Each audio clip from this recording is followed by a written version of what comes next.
Across the Park podcast is proud to be sponsored by Globe Gas and Heating. For the best kitchen and bathroom renovations, boiler servicing and repair, and central and underfloor heating in the Northwest, head over to globecentralheating.com and quote Across the Park for a free quote.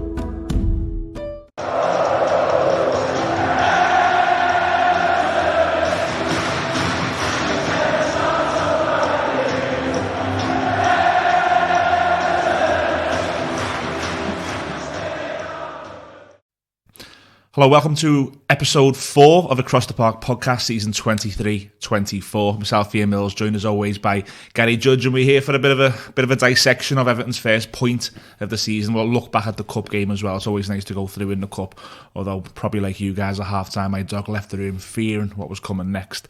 Judgey, let's concentrate first of all on the Sheffield United game. It's the first point of the season. The manager's comments after it, quite interesting for me. He talks about we've got to be better at the basics, and he actually said the performance for him, lots of it was spot on. What's your interpretation of that, doing the basics better? What basics were Everton doing on Saturday?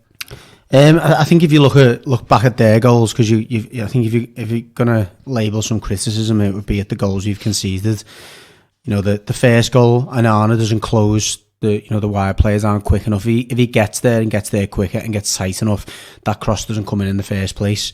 I think the ball that's gone in, the forwards who lays the ball off, can't remember who it was at the top of my head, but he's got that first contact. I think managers talk a lot when crosses come into the box, and people do in general, how important that first contact is. And there's a lot of occasions at the weekend that we haven't got that first contact on the ball, and in that particular instance, it's led to the goal. I think you look at the second goal, and again, Tarkowski's been a little bit unsure in terms of going and getting tight and then dropping off again. He's been a little bit out of position when Archer's then picked the ball up and cut inside. So I think I can only assume that they're the things he's talking about. I think at times, again, we're a little bit wasteful in possession, maybe not holding on to the ball when we could have done, and maybe a little, rushing things a little bit. So I think despite the fact it's pleasing to get our first point, and it's more pleasing that we've managed to get 2 goals, I think there'll be a feeling, as he suggests in his comments, of slight frustration that we've not got the 3 points, when I think for large periods we were the better side and we looked like we had a bit more about us than Sheffield United did, which you kind of expect given that they've pulled that team together in a short period of time. We spoke a lot on this podcast this season about being better in both areas. It still seems to be a problem. I know we've scored 4 goals in a week when you look at the Doncaster game as well, which is pleasing. But even times in them games, we seem to be quite wasteful going forwards. And now Dan Juma, for me, looks a very, very dangerous player. He looks like someone that I do want in the Everton team going forward. There's elements of him being quite wasteful. Am I being too harsh there, or are you seeing the same thing? I mean, you could say you're being harsh if we take, again, Dyche's comments that he's not fit. He's not fully fit yet, and he could be sharper, and he hasn't had a full pre-season, and he's been carrying injury, so maybe it's a little bit harsh. But I think given what he seems to expect of himself and the reputation that he's come with, and he was at Villarreal, he was at Tottenham. They're teams that are operating in the upper echelons of their respective leagues. They're playing in European competitions on a yearly basis, although Tottenham have missed out a couple of times. So no, I think he comes with a reputation of someone who I think, from the outside looking in, someone who's got a high opinion of himself, who thinks he should be playing at the very top, for the very top sides. Yeah. It seems to be him making these mistakes, is my point. I mean, first game of the season, almost a one-on-one in the second half. A difficult chance for some, but almost a one-on-one. Definitely a one-on-one at home versus Wolves, when he missed that one. We broke 4-on-2 on Saturday, and he had the ball. I think at the time he had the shot. No one was in a good position, but building up to that, I think he could have played 2 or 3. And I don't want to be too critical, but I just think him making better decisions is giving us more points. Yeah, potentially, yeah. He's obviously got on the end of one for 2-2. And I think the one thing I would say about all of those chances you're describing there, his movement's brilliant to get into that position in the first place. Fair. He's carried the ball from almost the halfway line for that one you're referring to. It was 4v2, and he's still, got a shot away. Yeah. So I think if you're going to maybe take them comments from Dyche as an indicator that, that bit of sharpness, and that's the key thing, is it? I think with them comments that he's made, is that those chances that he's, maybe not quite hit the corner, or he's made the wrong decision, I think that comes with time and with confidence. And, 2 goals in a week from him would like to think now that it starts from there, and let's have it right. Regardless of the goals he hasn't scored, if he maintains that rate of scoring, almost 1 in 2 games, then no one's going to be disappointed with that return, are they, come the end of the season? No, of course not. And I do want to talk about the other area, but we've got a social media question on that, so we'll bring in Everton's defence when the social media questions come in. The centre of the park, for me, it's been an issue. The midfield three probably need breaking up, but you can't quite get there at the minute because of personnel. We need James Garner to do a different role. I think the manager may look at changing that at some point. But for me, they don't seem to be in... They don't know where each other are. We seem to be playing a 1-1-1, not a 3. And teams are coming at us, like Sheffield United at times on Saturday. We're just coming at us. Doncaster last Wednesday, coming at us through central areas. What do we need to do with... If we have to persist with them 3 for now, what do we need to do to make that better? I don't know. I think one you noticed something in the last home game in terms of Dyche's expectation for like the likes of Decore and Garner to rotate at times. I don't think that helps if you're trying to get a solid base when you're out of possession and you want to be tougher to play through. So I think there's certainly a suggestion that they haven't quite got a good enough understanding between each other of what one person's doing, what the other person's doing. I think I'd like to see a little bit more from Guy in terms of getting them more organised, because he's the man out of possession that you think is most comfortable out of possession, if you know what I mean. He likes defending, doesn't he? And I think if he's sitting at the base of that midfield, he should be the one who's pulling the players in and getting them, in a tighter position to defend. But yeah, you're right. I don't think it's quite working, and I think we're also caught between, trying to be more expansive out of possession and being tighter in possession. All the players that went into that game at the weekend knowing that it's an obvious thing to say. If we don't get on the score sheet again, we've got no chance of winning games. So I think everyone, it seems, certainly from the way we started, all the players are the focus of the weekend and trying to be more expansive. And I think with that, you are going to leave yourself a little bit vulnerable. Obviously, Doncaster, with respect, we knew that if outscoring them was the easiest way of winning that tie, wasn't it? Rather than trying to be hard to beat. So I think the 2 games, Sheffield United and Doncaster, there was a bit more of an emphasis on attacking. So I think you're bound to, concede more chances because of that. And going back to it, I think Beto coming into the team is probably convinced or allowed, it's probably not the right word, it's probably encouraged Decore and Arna to go and get up and support him because he's making that ball stick so well. Yeah. And I think that may have, again, led to us being a little bit more open than we'd like to be. And we're a big team. With Onana, Decore and Beto, we're a big team. And that's what I had an exchange of text messages with a colleague of mine who I work with, who's a Sheffield United season ticket holder, and that's the first thing he said. He said, using a massive team now. So your 2 centre-backs, Brandtwaite's a big lad, obviously. Tarkowski's infamous of being physically, both in height and stature, a difficult player to play against. Beto is obviously huge, and Arna. So yeah, and I think that's something we need to capitalise on a little bit more. We've obviously got a goal from a set play at the weekend, but I still don't think we troubled them enough, given the amount of opportunities we did have from wide areas and from set plays. But for me, just on that point, it's really pleasing that Annan has actually made his presence felt in that position. I've said it a few times. I don't think he does enough from corners, given his stature and his height.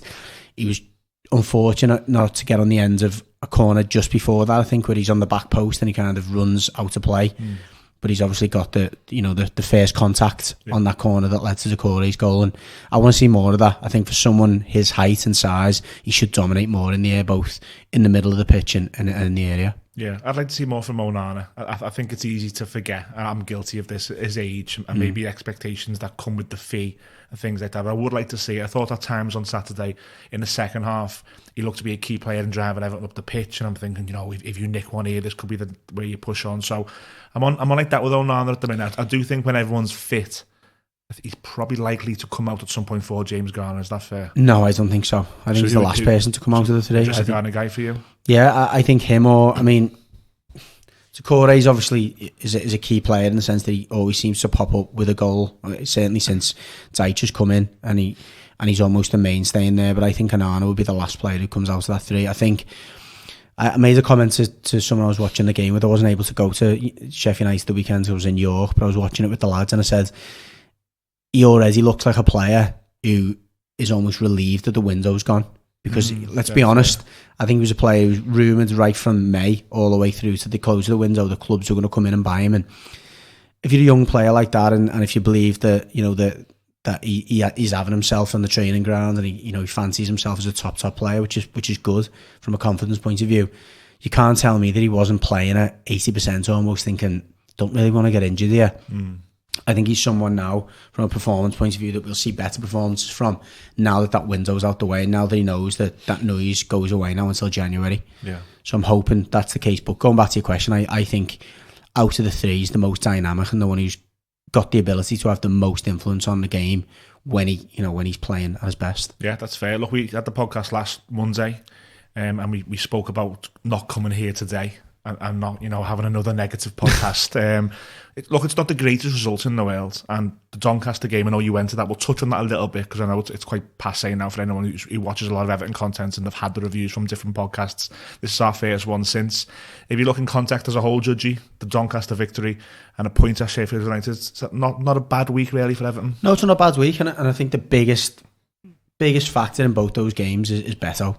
The difference he's made is incredible, and it's so pleasing. And look, let's credit. And listen, we're frustrated that it came so late in the window. Goes without saying, everyone said that. But let's credit the recruitment team, because they clearly picked up the right player here. He looks like an Everton number 9. He's an Everton number 9, and to find a player from another country, to bring him in so late, to throw him straight into the firing line, and for him to have such a big impact straight away, that's impressive. So they've done really well there. A lot of teams have picked up centre forwards during the window. Very few of them have hit the ground running, particularly if they've come from another country. Very few of them have even played. But he's come in and he looks ready made for that team, and he looks like a player who will get you goals. He's obviously got one against Doncaster. Unfortunate not to have another one with his header, which was a great header, by the way. Like a salmon, wasn't it? Rising. Yeah, and he looks so he looks so efficient in terms of like how quickly he goes from 0 to 60 when he's running. He's clearly got pace and power, but he's very good in the air. I think you made the comment before we go on. Calvert-Lewin doesn't get in ahead of him. I don't think he does. No. If Calvert-Lewin's fit now, unless you change the formation, he's Beto's back. Yeah, and we have got a question on that, haven't we? But yeah, for me, the two performances from Beto against Doncaster and Sheffield United, to put it simply, are better than a performance we've seen from someone like Calvert-Lewin in quite some time. Maybe the exception of Brighton. I thought he was brilliant against Brighton away in that particular game before he went off. He looked like he was going to be the player that we needed again. But I think Beto looks the real deal, and he's the biggest positive that comes out of those two games. I think we've got someone we can rely on. Touch wood, he doesn't get injured. Yeah, please don't get injured. So we can know what I mean by relying. Someone we can rely on to knows where the net is. He can hold the ball up, and he can be a foil, if not a replacement for Dominic Calvert-Lewin. I asked you the question last week. I said, does he bring us goals? And you answered it in a two-parted way. If you remember, you said he does, but you called him unselfish. And I was thinking, do we really need that? We don't need an unselfish player. By God, we do, because look at the work he gave us again on Saturday. He's helping the midfield. He's having fights. The part that the build up to the Danjuma equaliser is him, and his holds up play and his awareness. Works hard. He seems to be, without getting too excited, he does seem to be someone that we've been crying out for, doesn't he? He's a team player, isn't he? And that's what I meant by that. Is he puts the work in, and it might frustrate you at times because he won't always then be the man who's in the box. But if you have got attacking wingers and forwards, inside forwards like Danjuma, they'll relish that, because he's going out, he's taking a centre back out with him, holding the ball up, as you say, as he did the weekend, knocks it wide, and that creates the room and the space for Danjuma to then get into that area and be fairly free. And how simple was that move? When you look at it, how simple is that pattern of play? And we haven't been able to do it. It's a pattern of play that the manager, I've got no doubt, will be doing every single day in training. Ball comes up, almost either get it on the half turn and go wide, or set it back and it goes wide. It's like bread and butter, crossing and finishing type movements. And while we're on that one, it's obviously a huge boost for Patterson as well. He's a person who, right or wrong player, his performances have not been up to scratch. I think I've defended him in a sense that I think he's been a victim of the system, but it was clear again, and another example of the mentality of the players at the weekends. He was getting forward a lot more, and I think it's a breath of fresh air for him to see players who are running into the box for a change. And that wasn't an easy pass. It wasn't an easy cross. There was one man there that he was aiming for, and he's put it right on a plate for him. It was a great ball. I think Ian Wright said on Match of the Day, Match of the Day too, he said, like, I'd have killed for that when I was playing that right in the corridor. The keeper's bricking it. The defender knows it's just hit he only had to hit the sides, exactly, didn't he? Yeah. And Dan Juma, look, we've spoke about him already. I think he's looking like a danger. I think to have a forward player in there, it reminds you a little bit of Richarlison, where it's almost like a forward playing on the wing. Yeah, so I think he'll get in the box to score goals. We'll move on from the Sheffield United and the Doncaster feedback now. We'll move on to something that did happen again last week, and when it was happening, me and Judgy were talking on our WhatsApp groups. We were interacting with you guys. It was the deadline day, Judgy. I started by saying on my personal Twitter account that I don't think Everton can get it wrong. Whether Everton have got it wrong or not, I don't know. I don't know if we've been clever and we've not overpaid for talent that aren't good enough. I don't know if we've left the manager short. So I'll sit on the fence. I don't want to rate our transfer window too much at the minute. Have you got a different opinion to that? No, I think time will tell, won't it? As much of a cliche as it is, and the manager was quick to point out, and I don't know if this is just him trying to avoid an excuses mentality. He was saying, look, we've got a lot of players that are coming back from injury, and he said once you see them players back from injury, it does look like a decent squad. He said, but at times during the window, we're missing 4 or 5 players through injury, and we needed to bring players in, and it looked bleak.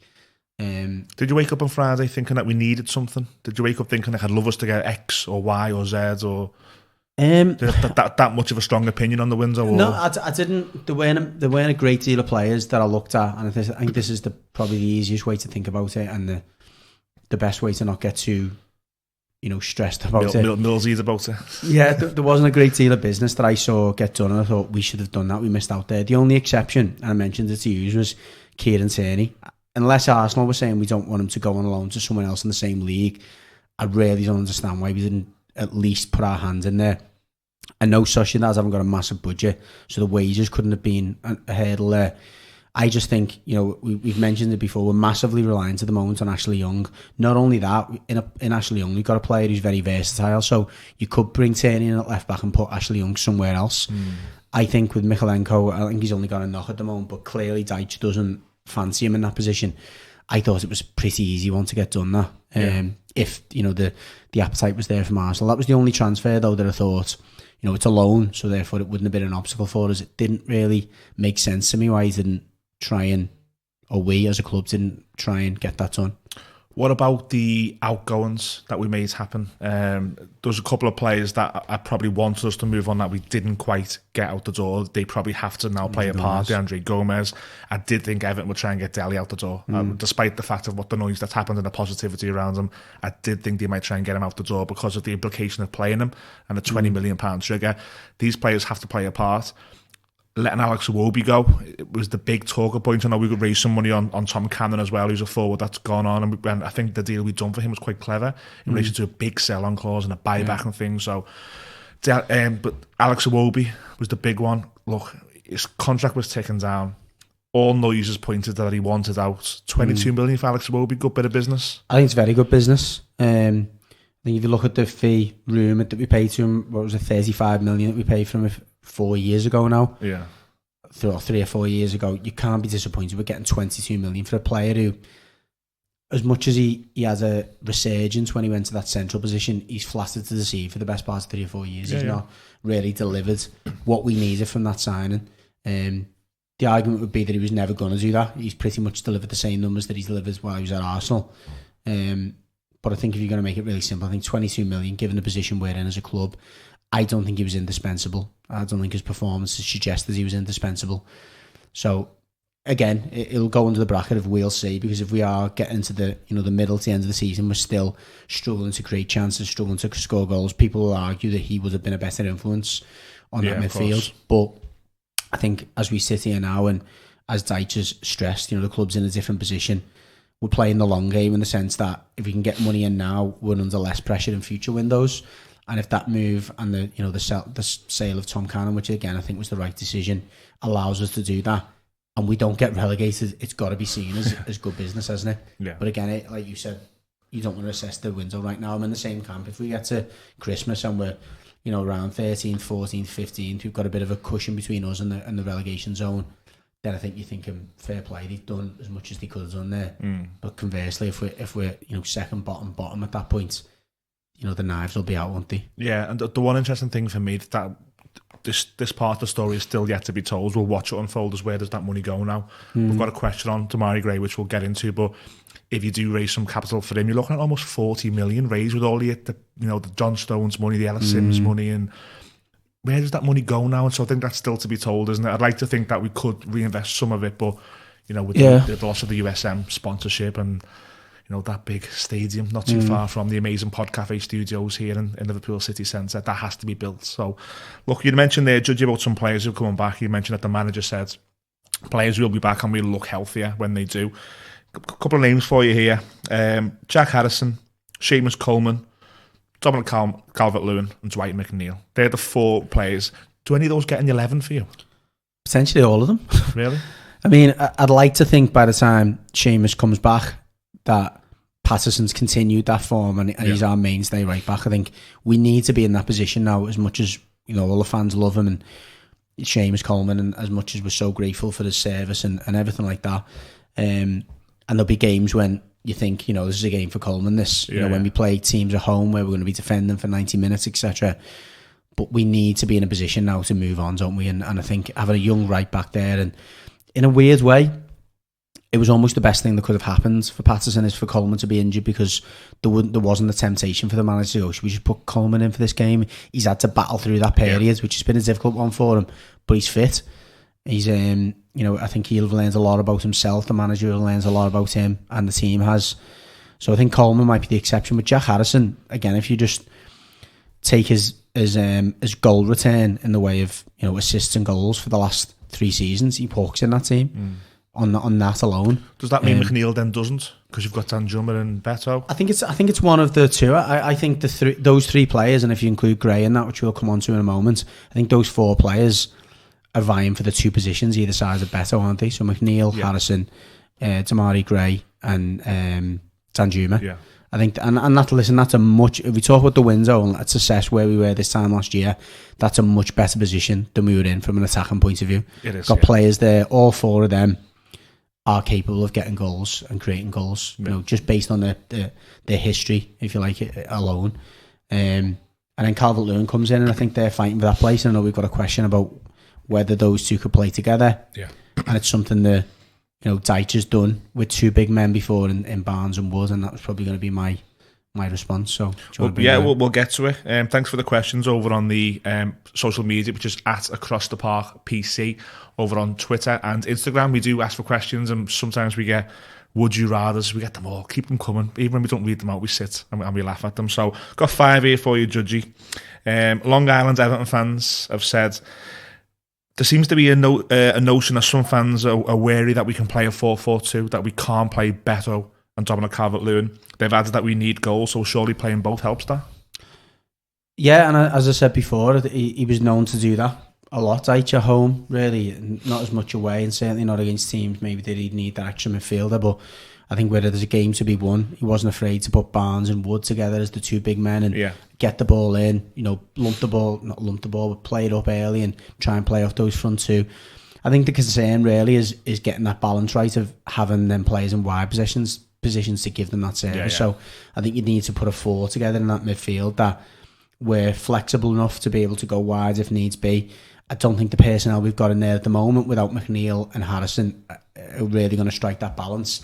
And I think it means, further to the question you were asking before, Danjuma probably coming out. I don't think he's the type of player that you can rely on to tuck into that midfield and make it, you know, a diamond when we're in possession and make it a bit wider when we're out of possession. I think finally it then is whether you've got full-backs then who can get up the pitch and midfielders who can cover them. So it just puts different responsibilities on the players in the middle of the pitch if you're going to play that front 2. I certainly don't think for a minute that Deitch would rule that out. Definitely not when we've seen him throw Michael Keane up front. So I think even if it's in-game, flipping to a 4-4-2, it'll definitely be something he'll want up his sleeve to be able to use in the future. I think that's the best point of your answer. In game, we can do that. I don't think we have to start both, but I think there's going to be games, especially at Goodison, going into the winter where Everton are pushing for a goal. It'll end with the two of them up top. And let's be honest, very few teams in modern football, certainly in the Premier League, play 4-4-2. I can't really think of any off the top of my head that religiously play a 4-4-2 all the time, or it's like their go-to. But instead they switch to it when needed. Yeah, exactly. But they can switch to it because of the personnel we've got. And again, going back to the comments around the window, and whether it's just the window or whether it's a combination of players becoming fit again and it all coming together, I think there's a lot more balance about the attacking options than there has been in a few years now. Yeah. Whether those attacking options are good enough as the season goes on, we can only tell. Only time will tell. But I feel a lot more comfortable if you can get all them players fit, that we've got more options that can win us games than we have maybe probably in the last 18 months. Yeah, that's fair. Willow on Twitter, not too happy with the transfer window. He's basically said, I know the club are working under tight restraints, but it's a shocking turnaround, 19 out, 5 in, with a Tarkowski or a Pickford injury away from being in real trouble. Do you agree with that? Is it not enough depth in those areas? If you put it like that, and you talk about Tarkowski and Pickford, yeah, that would be a disaster. A man, a disaster. We've seen Ben Godfrey again struggle against Doncaster. We certainly have seen enough from Michael Keane to know we don't want him anywhere near that starting level. I don't personally. The backup keeper's young, inexperienced. João Virginia is not up to it.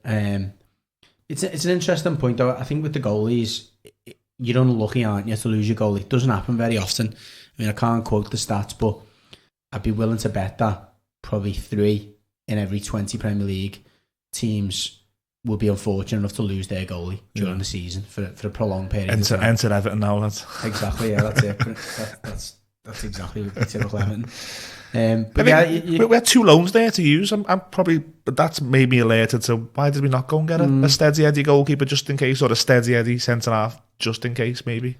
I know. Again, you can only point to the comment that the follower says at the start where he said tight restraints. Tight restraints. So he's had to pick and choose with positions he's going to try and strengthen. And I think what you would say about those players, Tarkowski in particular, Branthwaite we can't quite put in that bracket, but maybe to a certain extent Michael Keane, them players don't get injured very often against Touchwood. They've got pretty strong records in terms of staying fit. Tarkowski's got one of the best in the league in terms of appearances over the last 3 years. I think he's top or second to a goalie.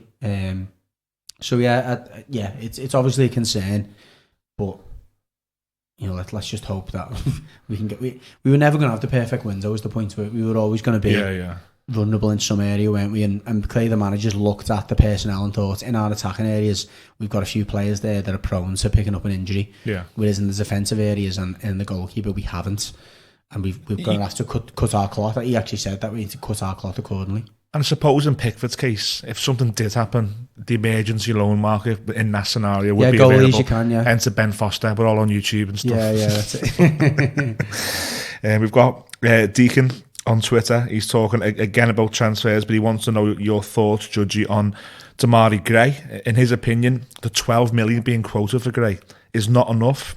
Gray is someone who scores goals for Everton. I'd rather keep him, but it looks like he's fell out with the manager.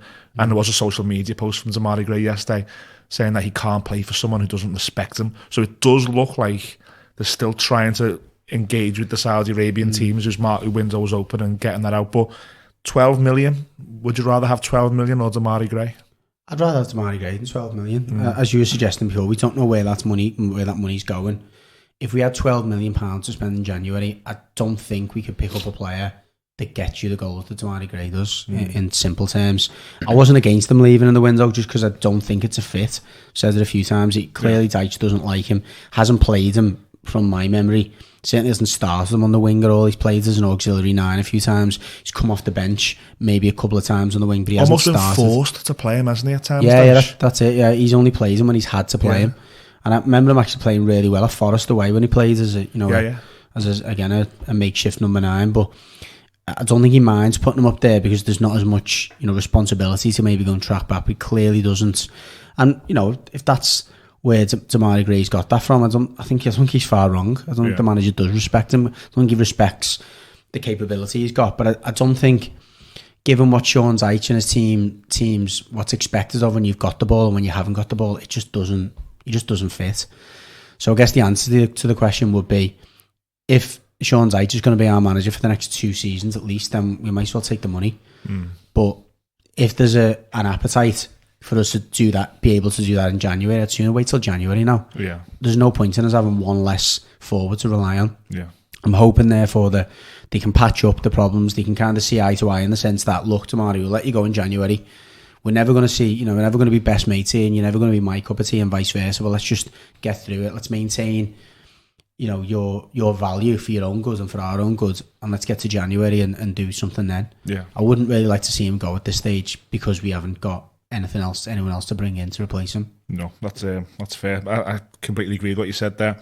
2 more questions, Judge, and then we'll get off and we'll go and enjoy. It's a nice sunny day today, isn't it? So we'll get out and maybe sneak a little pint in, perhaps. EFC Picks on Insta. Hello, mate. He said some nice words about me and you there, Judge. He said he really enjoys listening to us. He said, but you must be drunk, mate. I know I'm talking about beer. He said, we're 2 lads who know what we're talking about. I'll take it, but we don't get these nice messages. He's in the eye of the beholder or the ear of the beholder. Yeah, we sometimes don't get these comments all the time. Do appreciate that, but I've got a question. It says, Judgy, if Everton are going to survive, first of all, we've got to stop conceding the goals we do. Yes, finishing has been poor this season, but we aren't capable of keeping a clean sheet. We've showed that in every game. How do we address this? I mean, we've spoken recent weeks, or I have, about the pressure it puts on your defence when you aren't scoring goals. Now, you can't label Saturday's game, or you can't put it in that bracket because we've scored 2 and conceded 2. So, I mean, the second goal, aside from the things you're talking about, maybe not getting a little bit tight, it's a bit of a freak goal, isn't it? It's come off the back of Jordan Pickford after hitting the post, but the argument would be they shouldn't have got that shot in. Does this almost go back to what you were saying before about the basics, getting them right? Yeah, I think it does, yeah. And I think we've struggled. I think it's hard to point at those for the first 2 or 3 games when we haven't scored, because the basics are you've got to score to win football matches. Yeah. We've scored 2 at the weekend. But yeah, the manager's still frustrated that maybe, we haven't prevented the cross for the first one. We haven't got the first contact on that first goal. We maybe haven't got, Tarkowski's got himself in a little bit of a muddle and not got tight enough and allows him to go inside when clearly that's his strength. But going back to the actual question, I think it'll come. I think when we've established an 11 or maybe 11, 12, 13, 14 players that are regularly playing and are used to playing with each other, they've got a system that with confidence is going to get us goals going one way, I think the clean sheets will come. I don't think we're looking at a manager who's unaccustomed to keeping a clean sheet. Yeah. I think he's done that towards the end of last season, and that was the biggest factor, as we were able to shut teams out. He has just brought, if you like, a new centre-back pairing in. Branthwaite, let's be honest, don't think he wanted to play Branthwaite with Tarkowski, but he was forced to. Yeah. That does upset the equilibrium, even though Branthwaite's performances themselves as an individual have been good, it does upset the balance. You're not getting the same, maybe him doing the same things that Keane would have done and vice versa. So I think all them factors considered, there's been a little bit of turnover. We've now got a new forward in. I'm not concerned that the clean sheets won't come. I'm far from it. I just like, in the first instance, for us to be comfortable we're going to score goals as well. Okay. The last Twitter question I've picked for us, Judges, is a little bit of a fun one. Degsy on Twitter has given us a criteria for this as well. So we're working within Degsy's criteria. He said, under Farhad Moshiri only are the people we can pick this from. If you could replace our manager with a previous manager, and replace any of our players, or add a previous player who no longer plays for us to this. It sounds quite... We had a little chat about this, and it sounds quite simple when you break it down. So I'll name a few names before we possibly get... I think the obvious one is Carlo Ancelotti. I know you were a fan of Marco Silva. I still don't think he'd pick him over Carlo. The other ones were Roberto Martinez, Sam Allardyce, Ronald Koeman. I don't think they get a shoe in, really. Rafa Benitez, got to mention that. I don't think he gets in any hypothetical Everton Wales players. I think there are a number of good players there. Top of my head, Leighton Baines. So I was going to say, we're assuming these players are in the prime as well. We're not. When we had them. For me, you've got Leighton Baines, you've got Romelu Lukaku, Phil Jagielka, Gareth Barry, Richarlison, James Rodriguez, I think there's a number of good players there. If I had to pin you down, that one of those players can revisit his Everton career and play again now at that time. No, it's hard, isn't it? Because like I think before we brought Beto in, and I even said it before the show, we both said Lukaku, get him back in there, and as he was, he's miles better than what we've got. But then if you're looking at, if there's one area in the pitch you want to be able to strengthen, and one thing we haven't got, I think we'd need someone who can produce something from set pieces, if I'm honest. I'm trying to think of a player. So I think, I'm top of my brain there, I think you're limiting yourself to Leighton Baines or James Rodriguez. Yeah. Considering we've got Sean Dyche as the manager, you'd have to go with Leighton Baines, I think. We've got Carlo now. Carlo's the manager, yeah. I think Carlo could find... He's done well to exit. He could find a way to get James Rodriguez back in there, couldn't he? Carlo's the manager. I'm so hard to not pick Leighton Baines, though. I know. Because you think of the... I'm going to go with Imagine Gareth Barry in there. No. I mean, I'm not saying no. He'd walk into that team at his best and his plan. John Stones. We got the ends of him under... But again, I keep thinking, like, is he... Obviously, he's miles better than Brandt and Tarkowski, but I don't know if he makes that difference. Whereas I think Leighton Baines, compared to Ashley Young or Mykolenko, I think there's like miles ahead of them, isn't he? Yeah. And I think what he gives you from corners, free kicks, and being a left back, I'm going to go with Leighton Baines, I think. Okay. I'll add to Tegsy as well. I've got to go Carlo Ancelotti, but I was a fangirl for James Rodriguez. Yeah, I'm gutted that I've never seen him alive. I know a couple of people who went to Man United game in pre-season and seen him, and he wasn't at it, but there was a clamour to watch him, wasn't there? Because you used to watch him on the telly, he was brilliant. So Judge's gone Carlo and Leighton Baines. I'll go Carlo and James Rodriguez. Very good question, Tegsy. Appreciate that. Question, love that. Judgy, just before we do go, Kevin Morales announced his retirement. He gave us 5 or 6 good seasons at Everton. Just touch upon maybe 5 or 6 good seasons is a bit of a stretch. Like, I think 2012 he probably left. Yeah, so maybe 3 or 4 perhaps before he got loans out and stuff. But those times for me, really good player. Times very frustrating. Look back at Kevin Morales' Everton career. Thumbs up, thumbs down, thumbs middle. Yeah, I think you have to give it a thumbs up, given the company he kept. It wasn't a extremely. It was a good group, good team, and particularly the team where we had Barry and McCarthy and obviously Lukaku up top as well, and Pienaar one side. Yeah, I think that was a particularly decent group, but we did rely on his goals and his input, and he gave us something different. I think if you can get into, obviously he fits the Martinez ilk, but he consistently got games under different managers, didn't he? Definitely comes under the bracket of unfulfilled potential, because I think if you put all of the attributes he had together, he should have done more, and he should have done better than what he did. And let's be honest, no one was ever banging the door down to take him off as worthy. No, there was always that feeling, and again, it's just that feeling that he was waiting for that next move all the time. He was always waiting for someone to come in, and he wasn't quite good enough for. No, he wasn't, and that's where West Ham being linked. And you can imagine him sitting there going, "Wow, West Ham! Yeah, I'm better than that." Yeah, and we were as good as he was going to get. Yeah, that's it. And I think maybe that's, I touched on Onana, maybe having his head half turned, and maybe that was it. Maybe he was just always one of them who thought he had something coming next that was going to be better than Everton, but it wasn't. The reality of his career is that that season, was it 2000 and... He came in 2012. 2014 was the season when he played with 14 that Martinez. Yeah. That was probably the best season he produced in his career. Yeah. Do you remember when he first came, he kept doing his hamstring? Yeah. He couldn't get him on the pitch. Yeah. He just kept doing his hamstring, and then it ended quite sadly for him, didn't it? I think he fell out with Duncan, and Sam Allardyce came in and loaned him out. Marco Silva came in and said, he was a good player. So I like Kevin Morales, I think I compared him a few times over the weekend to Danjuma. I'm hoping he doesn't... Well, I say I'm giving him a thumbs up, so I think if he scores and assists as many goals as Kevin Morales did, then you'd be happy with him. I think I'm hoping with Danjuma that he can show a bit more improvements, because I think he ever really improved, Morales. I think he pretty much, once he got himself fit, he hit the ground running, but just didn't really kick on from there. But it's definitely a thumbs up. We spent money a lot worse under £5.5 million for... that's it. I think £5.5 million, definitely a good signing. And good luck to him in his retirement. On the off chance that Kevin Morales is sitting somewhere watching this, we wish you all the best, Kev. And you're welcome anytime in the studio, Kev. Absolutely. We've got a great studio here in Liverpool City Centre, the amazing Pod Cafe studios. You are welcome to come in and have a glass of wine and talk shop with us. But that's the end of this week's show. There'll be no match preview this week with any opposition fans because, of course, it's international break, which I'm personally quite happy for. I need a week off already from. It would have been nice to get outside the bottom three. Yeah, it would have. It would have. But I'm happy that we've got international weekends. But we're back next week. We are going to get an Arsenal fan on and preview the Arsenal game. Myself and Judgy will be back to talk about the Arsenal game, previewing it, how we think we'll set up. Hopefully we'll have some players back. The resolution to the Damari Gray saga will hopefully be over. So plenty to discuss next week. But until then, toffees, enjoy your weekend. And as always, up them toffees.